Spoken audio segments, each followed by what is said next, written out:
Family visited Cape Town in South Africa. On their very first night, they had the choice between eating in the hotel or going to a burger bar, Planet Hollywood. Planet Hollywood sounded more exciting. Just by chance, we could actually see Planet Hollywood, and it was actually quite funny because my mother thought it was a nightclub, and you actually put her right on that. Yes, unfortunately, I said to her, no, it's an American burger place, and she said, but it's for young people. And I said, well, you're going with young people, so it counts. And the last thing I said to her as we left the hotel, I put my arm around her and I said, Mother, it's going to be an experience you'll never forget. Quite literally, as we were walking through the restaurant, past the bar, the bomb exploded. The most tremendous bang you've ever heard. I don't know how far I was blown or how far I travelled through the air. There were people screaming, there were people crying out in pain.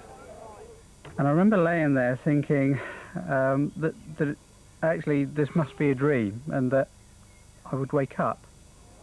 And I closed my eyes in an attempt to wake up, and when I came round again, or when I opened my eyes again, it was still there. The bomb exploded.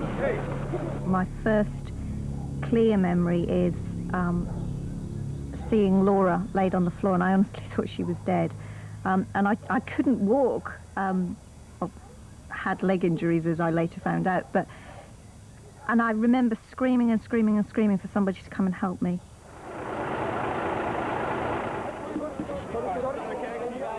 At this stage, I still hadn't seen the children. Someone came and assessed me, and the next thing I knew, there was a chef, actually in whites and the checked trousers, knelt down beside me and held my hand, and he said, "You're going to be okay." And I remember looking at him because in his right hand he had an enormous carving knife. I remember thinking how odd this was, that he should have, in all of everything that was going on, he should have this carving knife in his right hand. And the next thing I knew, they were actually loading me onto a stretcher. And oh, was that painful. I mean, and I remember quite clearly screaming at them, "Get off my leg. Get off my leg!" I suppose at that stage I was frantic to have the rest of the family with me, and I was screaming at them, "I want my family. I will not go without my family. Where are they?" And I suppose to calm me down, they told me, "Oh, they'll be following on." In fact, Tony was taken to Groote Schuur Hospital. His wife Mandy and the rest of the family went to another hospital, City Park. I knew Laura was in the cubicle opposite me, and Jacob was to my left, and he was screaming and screaming and screaming for Mummy. He didn't want Granny, he just wanted Mummy. When I arrived and I was taken into casualty, I guess it was, and they went to transfer me from the stretcher onto the casualty bed. The casualty bed still had blood on it from the previous occupant. Laura's surgeon came to me and I had to sign another form, and that was a consent form for the amputation.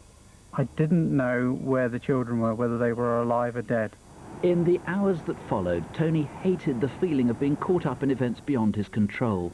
But later that same sense of powerlessness would help him come to terms that none of this was his fault. But at the time it was a nightmare.